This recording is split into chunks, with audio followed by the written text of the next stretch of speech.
ಆತ್ಮೀಯರೇ ನಮಸ್ಕಾರ. ದೇವರಾಜು ಶಿವಪುರ ಯೂಟ್ಯೂಬ್ ಚಾನಲ್ಗೆ ಸ್ವಾಗತ.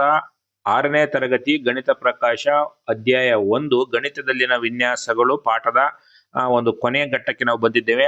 ಆಕೃತಿಗಳಲ್ಲಿನ ವಿನ್ಯಾಸಗಳು ಅಂತೇಳಿ ಕೋಷ್ಟಕ 3 ಆಕೃತಿ ಶ್ರೇಣಿಗಳನ್ನು ಕೊಟ್ಟಿದ್ದಾನೆ, ತಾವು ಗಮನಿಸಬಹುದು. ನಿಯಮಿತ ಬಹುಭುಜಾಕೃತಿಗಳನ್ನು ಕೊಟ್ಟಾನೆ, ಪೂರ್ಣ ನಕ್ಷೆಗಳು, ಜೋಡಿಸಲಾದ ವರ್ಗಗಳು, ಜೋಡಿಸಲಾದ ತ್ರಿಭುಜಗಳು, ಕೋಚಿಮಚಕ್ಕಿ ಅಂತೇಳಿ ಈ ಒಂದು ಕೋಷ್ಟಕ 3ರಲ್ಲಿರ್ತಕ್ಕಂಥ ಆಕೃತಿಗಳನ್ನ ಬಳಸಿಕೊಂಡು ಇಲ್ಲಿ ಪುಟ ಸಂಖ್ಯೆ 9ರಲ್ಲಿ ಪ್ರಶ್ನೆಗಳನ್ನ ಕೇಳಿದ್ದಾರೆ. ಕೋಷ್ಟಕ 3ರಲ್ಲಿರೋ ಪ್ರತಿ ಶ್ರೇಣಿಯಲ್ಲಿನ ವಿನ್ಯಾಸವನ್ನು ನೀವು ಗುರುತಿಸಬಲ್ಲಿರಾ ಅಂತೇಳಿ ಉತ್ತರವನ್ನು ನೋಡೋಣ. ಉತ್ತರ ಹೌದು. ಕೋಷ್ಟಕ 3ರಲ್ಲಿ 5 ವಿಭಿನ್ನ ಆಕೃತಿ ಶ್ರೇಣಿಗಳಿವೆ. ಅವುಗಳ ವಿನ್ಯಾಸದ ನಿಯಮಗಳು ಕೆಳಗಿನಂತಿವೆ. ತಾವು ಗಮನಿಸಬಹುದು. ನಿಯಮಿತ ಬಹುಭುಜಾಕೃತಿಗಳು ಒಂದನೇದು, ನೀವು ಪಠ್ಯಪುಸ್ತಕದ ಪುಟ ಸಂಖ್ಯೆ 8ನ್ನ ಆ ಕೋಷ್ಟಕ 3ರನ್ನು ಓಪನ್ ಮಾಡಿ ಇಟ್ಕೊಂಡು ನೋಡ್ತಾ ಹೋಗಿ, ಇಲ್ಲಿ ಆಕೃತಿಗಳ ಬಾಹುಗಳ ಸಂಖ್ಯೆ ಒಂದೊಂದಾಗಿ ಹೆಚ್ಚುತ್ತಾ ಹೋಗುತ್ತದೆ. 3 ಬಾಹುಗಳ ತ್ರಿಕೋನದಿಂದ ಆರಂಭವಾಗಿ ಚತುರ್ಭುಜ 4 ಬಾಹುಗಳು, ಪಂಚಭುಜಾಕೃತಿ 5 ಬಾಹುಗಳು, ಷಡ್ಭುಜಾಕೃತಿ 6, ಸಪ್ತಭುಜಾಕೃತಿ 7, ಅಷ್ಟಭುಜಾಕೃತಿ 8, ನವಭುಜಾಕೃತಿ 9, ದಶಭುಜಾಕೃತಿ 10ರವರೆಗೆ ಕ್ರಮವಾಗಿ ಇಲ್ಲಿ ಬೆಳೆಯುತ್ತಾ ಹೋಗುತ್ತದೆ. ಅಂದ್ರೆ 3ರಿಂದ ಪ್ರಾರಂಭವಾಗಿ ಎಣಿಕೆಯ ಸಂಖ್ಯೆಗಳು 3, 4, 5, 6, 7, 8, 9 ಅಂತೇಳಿ ಇದು ಕಂಟಿನ್ಯೂ ಆಗ್ತಾ ಹೋಗುತ್ತೆ. ನೆಕ್ಸ್ಟ್ ಪೂರ್ಣ ನಕ್ಷೆಗಳು. ಈ ಶ್ರೇಣಿಯಲ್ಲಿ ಬಿಂದುಗಳ ಸಂಖ್ಯೆ ಹೆಚ್ಚಾದಂತೆ ಪ್ರತಿ ಬಿಂದುವನ್ನು ಉಳಿದೆಲ್ಲ ಬಿಂದುಗಳೊಂದಿಗೆ ಸರಳ ರೇಖೆಯ ಮೂಲಕ ಜೋಡಿಸಲಾಗಿದೆ. K2ನಲ್ಲಿ 2 ಬಿಂದುಗಳಿವೆ, K3ನಲ್ಲಿ 3 ಬಿಂದುಗಳಿವೆ, K4ನಲ್ಲಿ 4 ಬಿಂದುಗಳಿವೆ, K5ನಲ್ಲಿ 5 ಬಿಂದುಗಳು, K6ನಲ್ಲಿ 6 ಬಿಂದುಗಳಿದ್ದು ಅವುಗಳ ನಡುವೆ ಗರಿಷ್ಠ ಸಾಧ್ಯವಿರುವ ರೇಖೆಗಳನ್ನು ಎಳೆಯಲಾಗಿದೆ. 2, 3, 4, 5 ಬಿಂದುಗಳ 5 ಶೃಂಗಗಳೊಂದಿಗೆ ಆಕೃತಿಯನ್ನು ರಚನೆ ಮಾಡಿ ಗರಿಷ್ಠ ಎಷ್ಟು ಎಳೆಯಬಹುದು ಅಷ್ಟು ಸಂಖ್ಯೆಗಳನ್ನ ಎಳೆಯಲಾಗಿದೆ. ನೆಕ್ಸ್ಟ್ ಜೋಡಿಸಲಾದ ವರ್ಗಗಳು. ಇಲ್ಲಿ ಚೌಕಗಳ ಸಂಖ್ಯೆಯನ್ನು ಹೆಚ್ಚಿಸುತ್ತಾ ಹೋಗುವ ವಿನ್ಯಾಸವಿದೆ. ಒಂದು ಚೌಕ 4, 9 ಈ ರೀತಿ ಇದೆ ವಿನ್ಯಾಸ ಇದೆ. ಮೊದಲನೆಯದು 1 x 1, ನಂತರ 2 x 2 ಅಂದ್ರೆ 4 ಚೌಕ, 3 x 3 9 ಚೌಕಗಳು, 4 x 4 16 ಚೌಕಗಳು, 5 x 5 25 ಚೌಕಗಳ ರೂಪದಲ್ಲಿ ವರ್ಗದ ವಿಸ್ತೀರ್ಣವು ಕ್ರಮವಾಗಿ ಏನಾಗ್ತಾ ಹೋಗಿದೆ, ದೊಡ್ಡದಾಗುತ್ತಾ ಹೋಗಿದೆ. ಜೋಡಿಸಲಾದ ತ್ರಿಕೋನಗಳು. ಇಲ್ಲಿ ಸಮಬಾಹು ತ್ರಿಕೋನಗಳನ್ನು ಜೋಡಿಸಿ ದೊಡ್ಡ ತ್ರಿಕೋನಗಳನ್ನಾಗಿ ಮಾಡಲಾಗಿದೆ. ಮೊದಲು ಒಂದು ತ್ರಿಕೋನ, ನಂತರ 4ಅನ್ನ ಜೋಡಿಸಲಾಗಿದೆ. ಇದೇ ರೀತಿ ಜೋಡಿಸಿದಂಥ ತ್ರಿಕೋನಗಳನ್ನು ಜೋಡಿಸ್ತಾ ಒಂದು ದೊಡ್ಡ ತ್ರಿಕೋನವನ್ನಾಗಿ ಮಾಡಲಾಗಿದೆ. ತಳಭಾಗದಲ್ಲಿರುವ ತ್ರಿಕೋನಗಳ ಸಂಖ್ಯೆ 1, 2, 3, 4 ಮತ್ತು 5ರಂತೆ ಹೆಚ್ಚಾಗುತ್ತಾ ಹೋಗುತ್ತದೆ.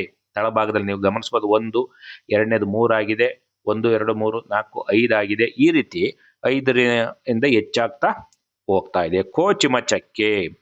ಇದು ಒಂದು ಫ್ರಾಕ್ಟಲ್ ವಿನ್ಯಾಸವಾಗಿದೆ. ಒಂದು ಸರಳ ತ್ರಿಕೋನದಿಂದ ಆರಂಭವಾಗಿ ನೀವು ಕೋಷ್ಟಕ 3 ಪೇಜನ್ನು ಓಪನ್ ಮಾಡ್ಕೊಳ್ಳಿ. ಮೊದಲನೇ ಇರ್ತಕ್ಕಂಥದ್ದು ಒಂದು ತ್ರಿಕೋನ, ಮಾಮೂಲಿ 3 ಬಾಹುಗಳು ಇರ್ತಕ್ಕಂಥ ಒಂದು ಸಾಮಾನ್ಯ ತ್ರಿಕೋನ ಆಗಿದೆ.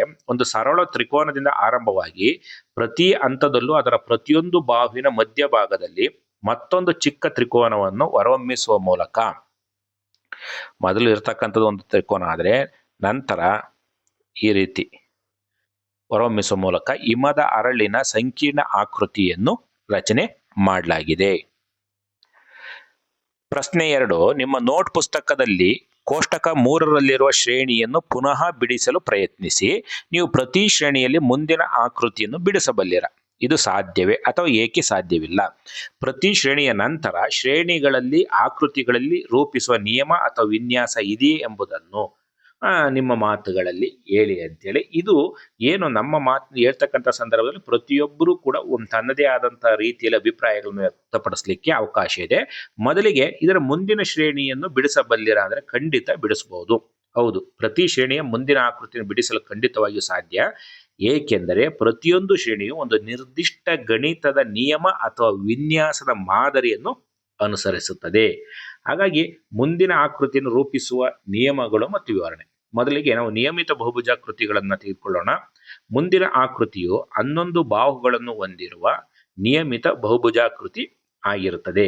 ಏಕೆಂದರೆ ಇಲ್ಲಿ ಪ್ರತಿ ಹಂತದಲ್ಲೂ ಬಾಹುಗಳ ಸಂಖ್ಯೆ 1 ಹೆಚ್ಚಾಗ್ತಾ ಇದೆ. ತ್ರಿಕೋನ, ಮೊದಲನೇ ತ್ರಿಕೋನ ಅಂದ್ರೆ 3 ಬಾಹು ಇದೆ, ಚತುರ್ಭುಜ 4, ಪಂಚಭುಜ 5, ಷಡ್ಭುಜ 6, 7, 8, 9 ಪ್ರತಿ ಆಕೃತಿಯಿಂದ ಆಕೃತಿಗೆ 1 ಬಾಹುಗಳ ಸಂಖ್ಯೆ ಹೆಚ್ಚಾಗ್ತಾ ಹೋಗಿದೆ. ನೆಕ್ಸ್ಟ್ ಪೂರ್ಣ ನಕ್ಷೆಗಳು.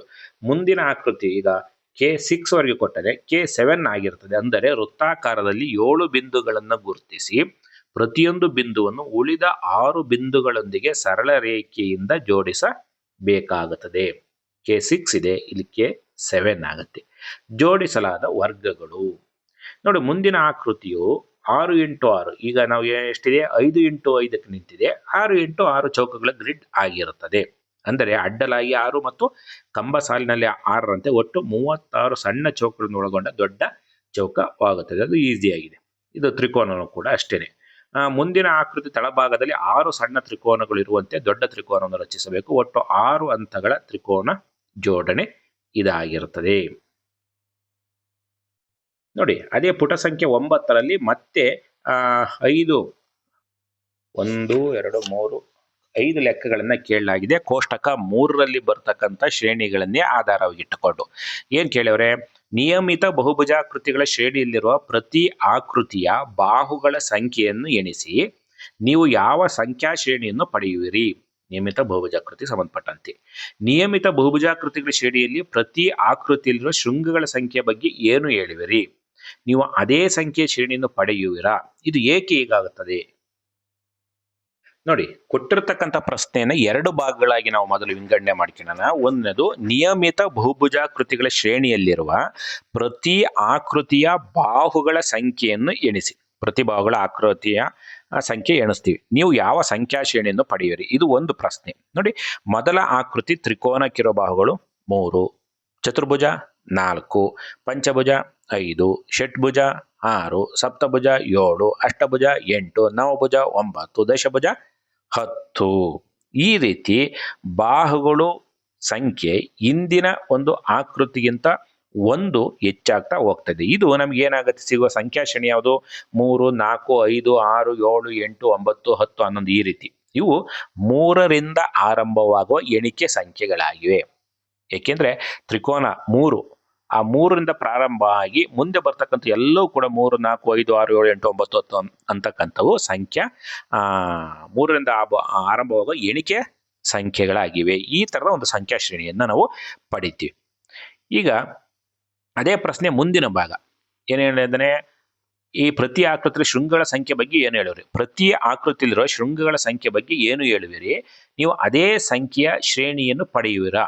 ಇದು ಏಕೆ ಹೀಗಾಗುತ್ತದೆ ನೋಡಿ. ಇಲ್ಲಿ ಯಾವುದೇ ಮುಚ್ಚಿದ ನಿಯಮಿತ ಬಹುಭುಜಾಕೃತಿಗಳು ಅಂದ್ರೆ ಆವೃತ್ತ ಮತ್ತು ಅನಾವೃತ್ತ ಮುಚ್ಚಿರ್ತಕ್ಕಂಥದನ್ನ ನೋಡಿ. ಫಾರ್ ಎಕ್ಸಾಂಪಲ್, ಇದು ಮುಚ್ಚಿದ ಆಕೃತಿ, ಅಥವಾ ನೋಡಿ ಇದೇನಾರ ಬಿಟ್ಟಿದ್ರೆ ತೆರೆದ ಆಕೃತಿ ಅಂತ ಕರಿತೀವಿ. ಆವೃತ್ತ ಅನಾವೃತ್ತ ಈ ಪದಗಳನ್ನು ಬಳಸ್ತೀವಿ. ಮುಚ್ಚಿದ ಮತ್ತು ತೆರೆದ ಆಕೃತಿ ಅಂತಲೂ ಕೂಡ ನಾವು ಬಳಸ್ತೀವಿ. ಯಾವುದೇ ಮುಚ್ಚಿದ ನಿಯಮಿತ ಬಹುಭುಜಾಕೃತಿಯಲ್ಲಿ ಎಷ್ಟು ಬಾಹುಗಳು ಇರುತ್ತವೆಯೋ ಅಷ್ಟೇ ಮೂಲೆಗಳು ಇರ್ತವೆ. ಮೂಲೆ ಅಂದ್ರೆ ಶೃಂಗ. ನೋಡಿ, 3 ಬಾಹುಗಳು, 3 ಶೃಂಗಗಳು. ಅದೇ ರೀತಿ ಚತುರ್ಭುಜ, ಫಾರ್ ಎಕ್ಸಾಂಪಲ್ 1 2 3 4, 4 ಬಾಹುಗಳು, 4 2 3 4 ಶೃಂಗಗಳು. ಹಾಗಾಗಿ ಹೌದು, ನಮಗೆ ಅದೇ ಸಂಖ್ಯಾ ಶ್ರೇಣಿ ಅಂದ್ರೆ 3 4 5 6 ಸಿಗುತ್ತದೆ. ಏಕೆಂದರೆ ಆಕೃತಿಯನ್ನು ರೂಪಿಸಲು ಎಷ್ಟು ಸರಳ ರೇಖೆಗಳು ಸಂಧಿಸುತ್ತವೆಯೋ ಅಷ್ಟೇ ಶೃಂಗಗಳು ಉಂಟಾಗ್ತವೆ. ಅಂದ್ರೆ ಏನು ಮೇಲಿನ ಪ್ರಶ್ನೆಗೆ ಬಂದಿದೆಯಲ್ಲ ಉತ್ತರ, ಈ ಸಂಖ್ಯಾ ಶ್ರೇಣಿನೇ ಇಲ್ಲೂ ಕೂಡ ಶೃಂಗಗಳಿಗೆ ಸಂಬಂಧಪಟ್ಟಂತೆನೂ ಮುಂದುವರಿಯುತ್ತಾ ಅಂತೇಳಿ. ಎಸ್, ಯಾಕೆಂದ್ರೆ ಎಷ್ಟು ಬಾಹುಗಳಿರ್ತೋ ಅಷ್ಟೇ ಶೃಂಗಗಳಿರ್ತವೆ, ಎಷ್ಟು ಶೃಂಗಗಳಿರ್ತೋ ಅಷ್ಟೇ ಬಾಹುಗಳು ಇರ್ತವೆ. ಅದೇನ್ ದರಿದ್ರಗಳಿಗೆ ಇದ್ದು ಬದ್ದೆಲ್ಲ ಇವತ್ತೇ ಬಂದೈತಿ.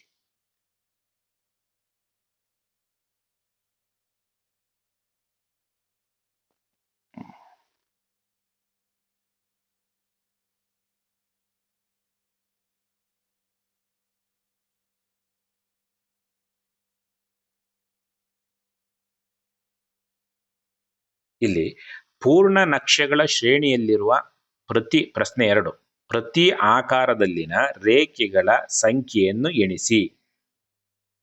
ನೀವು ಯಾವ ಸಂಖ್ಯಾ ಶ್ರೇಣಿಯನ್ನು ಪಡೆಯುವಿರಿ, ಏಕೆ ಎಂದು ವಿವರಿಸಬಲ್ಲಿರಾ. ಪೂರ್ಣ ನಕ್ಷೆಗಳು ಅಂದ್ರೆ ಇದು ಎರಡನೇದು, ತಾವು ಗಮನಿಸ್ತಾ ಇದ್ದೀರಲ್ಲ, ಇದಕ್ಕೆ ಸಂಬಂಧಪಟ್ಟಂತೆ ಪ್ರತಿ ಆಕಾರದಲ್ಲಿನ ರೇಖೆಗಳ ಸಂಖ್ಯೆಯನ್ನು ಎಣಿಸಿ ನೀವು ಯಾವ ಸಂಖ್ಯಾ ಶ್ರೇಣಿಯನ್ನು ಪಡಿತೀರಾ ಅಂತ ಹೇಳಿ.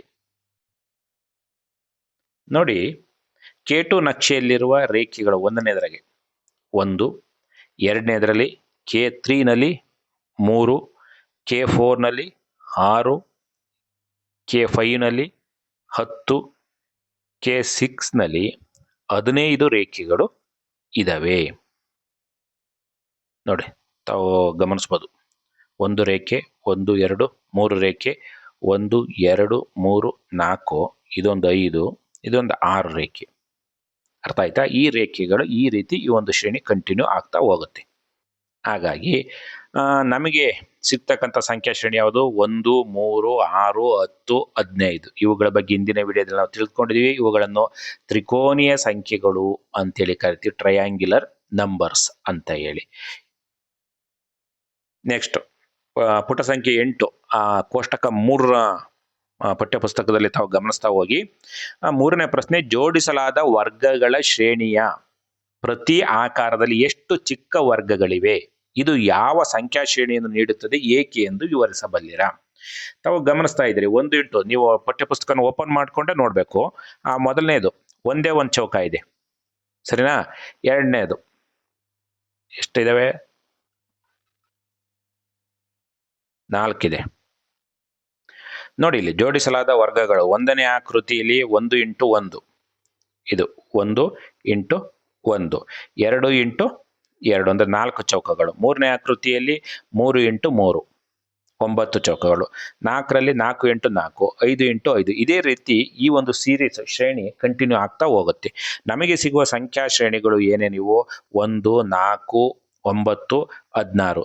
ಇವುಗಳನ್ನು ನಾವು ವರ್ಗ ಸಂಖ್ಯೆಗಳು ಅಂತೇಳಿ ಕರಿತೀವಿ. So 1 square, 2 square, 3 square, 4 square ಅಂದ್ರೆ 4 ರ ಘಾತ 2, 3 ರ ಘಾತ 2, 1 ರ ಘಾತ 2 ಅಂದ್ರೆ 1, 2 ರ ಘಾತ 2 ಅಂದ್ರೆ 4, 3 ರ ಘಾತ 2 ಅಂದ್ರೆ 9, 4 ರ ಘಾತ 4 ಅಂದ್ರೆ 16. ನೋಡಿ, ಇದೇ ಶ್ರೇಣಿ 5 ಇಂಟು 5 25, 5 ಸ್ಕ್ವಯರ್.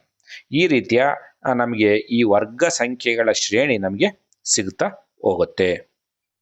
ನೆಕ್ಸ್ಟ್, ಜೋಡಿಸಲಾದ ತ್ರಿಭುಜಗಳ ಶ್ರೇಣಿ. 3ನೇ ಪ್ರಶ್ನೆ, ಜೋಡಿಸಲಾದ 4ನೇ ಪ್ರಶ್ನೆ ಪುಟ ಸಂಖ್ಯೆ 10ರಲ್ಲಿ ಬರುತ್ತೆ ನೋಡಿ. ಜೋಡಿಸಲಾದ ತ್ರಿಭುಜಗಳ ಶ್ರೇಣಿಯ ಪ್ರತಿ ಆಕಾರದಲ್ಲಿ ಎಷ್ಟು ತ್ರಿಭುಜಗಳಿವೆ? ಇದು ಯಾವ ಸಂಖ್ಯಾ ಶ್ರೇಣಿಯನ್ನು ನೀಡುತ್ತದೆ, ಏಕೆ ಎಂದು ವಿವರಿಸಬಲ್ಲಿರಾ? ಶ್ರೇಣಿಯ ಪ್ರತಿ ಆಕಾರದಲ್ಲಿ ಪ್ರತಿ ಅಡ್ಡ ಸಾಲಿನ ಎಷ್ಟು ತ್ರಿಭುಜಗಳಿವೆ ಅಂತೇಳಿ ನೋಡೋಣ. ನೋಡಿ, ಇಲ್ಲಿ 1ನೇ ಆಕೃತಿ ಒಂದು ತ್ರಿಭುಜ ಇದೆ ನೋಡಿ, ಒಂದು ತ್ರಿಭುಜ ಇದೆ.